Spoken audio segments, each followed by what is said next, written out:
सरकारनं मराठा ओबीसी दरी निर्माण केली, सरकारनं विश्वासात न घेता बैठक बोलावली, विजय वडेट्टीवार यांचा आरोप। विरोधी पक्षाच्या प्रमुखांना मुख्यमंत्री पत्र लिहिणार, राज्यातील मराठा ओबीसी आरक्षणासंदर्भातली भूमिका लेखी कळवण्याची मागणी करणार। ओबीसी आरक्षणासंदर्भात सह्याद्रीवर सर्वपक्षीय बैठक, सगळे सोयऱ्यांचा शासन निर्णय काढू नका, बैठकीत ओबीसी नेत्यांचा सूर, प्रमाणपत्र देणं थांबवण्याचीही मागणी। ओबीसी आरक्षणाच्या मुद्द्यावर सर्वपक्षीय नेत्यांच्या बैठकीला न जाण्याचा विरोधकांचा निर्णय, मागच्या बैठकीत काय झालं ते अधिवेशनात सांगण्याची विरोधकांची मागणी। महाराष्ट्र पेटता राहावा असं महाविकास आघाडीचं धोरण आणि भूमिका, विरोधकांची आपली राजकीय पोळी भाजण्याची भूमिका उघड, ओबीसी सर्वपक्षीय बैठकीला गैरहजर राहिलेल्या विरोधी पक्षप्रमुखांवर मुख्यमंत्र्यांची टीका। निवडणुकीच्या बैठकीसाठी त्यांच्याकडे वेळ आहे, पण मराठा समाजाच्या प्रश्नावर बोलायला विरोधकांना वेळ नाही, खोटं बोलून राजकीय पोळी भाजण्याचा विरोधकांचा प्रयत्न, देवेंद्र फडणवीसांचा हल्लाबोल। ओबीसी सर्वपक्षीय बैठकीला गैरहजर राहिलेल्या विरोधी पक्षप्रमुखांना मुख्यमंत्री पत्र लिहिणार, मराठा आणि ओबीसी आरक्षणासंदर्भात पक्षाची भूमिका कळवण्याची विनंती करणार, प्रवीण दरेकर यांची माहिती। दीपक केसरकरांनी तक्रार केली की बढती मिळते, राजन तेलींकडून खिल्ली।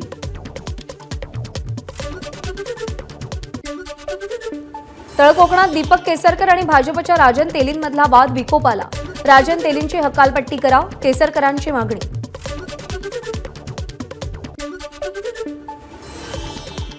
मुख्यमंत्री एकनाथ शिंदे आज दिल्लीमध्ये भाजपच्या वरिष्ठ नेत्यांना भेटण्याची शक्यता, कृषी नेतृत्व पुरस्कारांच्या कार्यक्रमासाठी मुख्यमंत्री दिल्लीत असणार।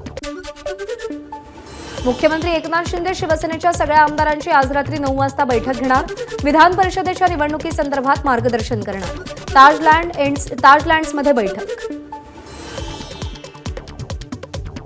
मराठा समाजाला आरक्षण मिळावं यासाठी आपण कायम स्पष्ट भूमिका मांडली, त्यामुळे शांतता बिघडवण्याचा प्रयत्न करू नये, धनंजय मुंडेंचं वक्तव्य। ओबीसी नेते एकत्र येतात, मराठे नेते एकत्र का येत नाहीत, मनोज जरांगेंचा मराठा नेत्यांना सवाल।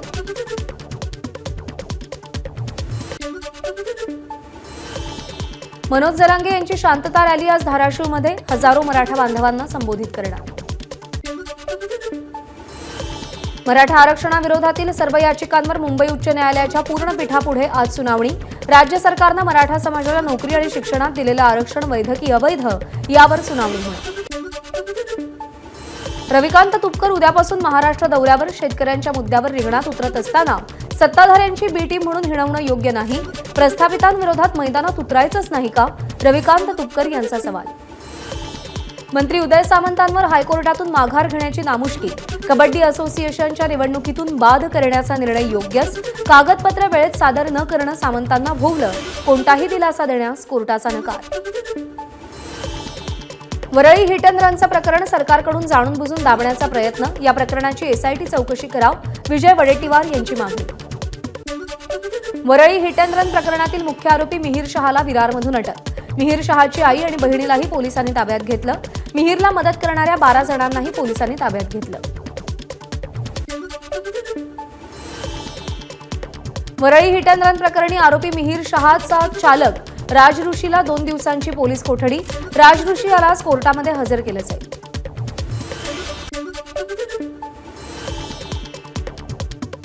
महाराष्ट्र सिनेमाप्रमाणे सुरू आहे, तो मुलगा 48 तासांनंतर सापडल्यानं त्याची नशा आता रक्तात मिळणार नाही, आपण विधानसभेत हा मुद्दा उपस्थित करणार आहोत, वरळी हिट अँड रन प्रकरणावर रवींद्र धंगेकरांची प्रतिक्रिया।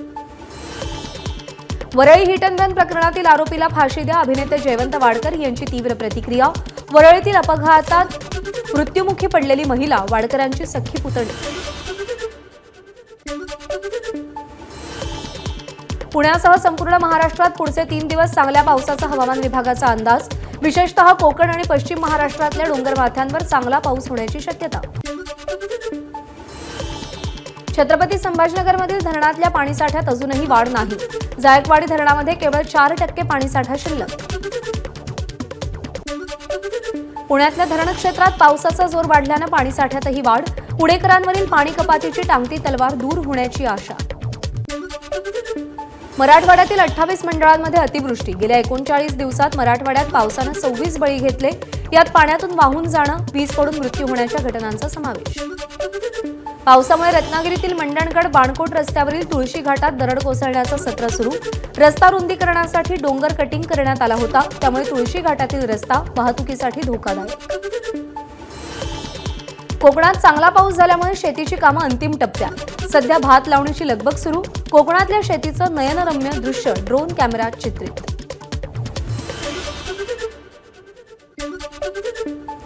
मुंबई नवी मुंबईतील मुसळधार पावसामुळे किरकोळ विक्रेत्यांची आणि ग्राहकांची बाजार समितीतील भाजी खरेदीकडे पाठ।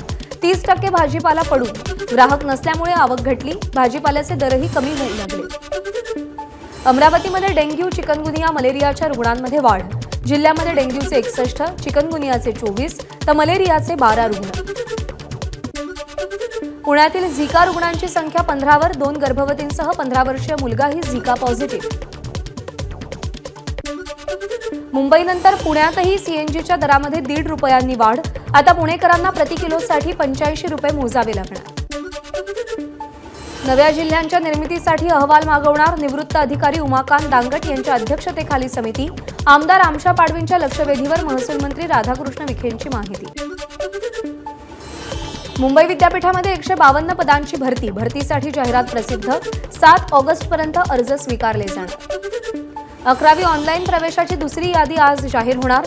पहिल्या यादीमध्ये 76,577 विद्यार्थ्यांचा प्रवेश निश्चित। पॉलिटेक्निक प्रवेशासाठी शेवटची संधी। तंत्रशिक्षण मंडळाकडून 18 जुलैपर्यंत अखेरची मुदतवाढ। वेळापत्रकानुसार प्रवेशाची अंतिम गुणवत्ता यादी 25 जुलैला प्रकाशित केली जाईल। 50% अग्निवीरांना नोकरीत कायम करा। अग्निवीराला वीरमरण आलं तर त्यांच्या कुटुंबियांना पेन्शनसारखी मदत मिळावी। सैन्य दलाची केंद्राकडे शिफारस। सध्या अग्निवीर योजनेत 25% अग्निवीरांना नोकरीत कायम करण्याची तरतूद। यंदा नागपुरातील 200 पेक्षा जास्त फ्लॅट्स असलेल्या टाउनशिपमध्ये विशेष मतदान केंद्र उभारलं जाणार। नागपूरचे जिल्हाधिकारी डॉक्टर विपिन इटनकर यांची माहिती।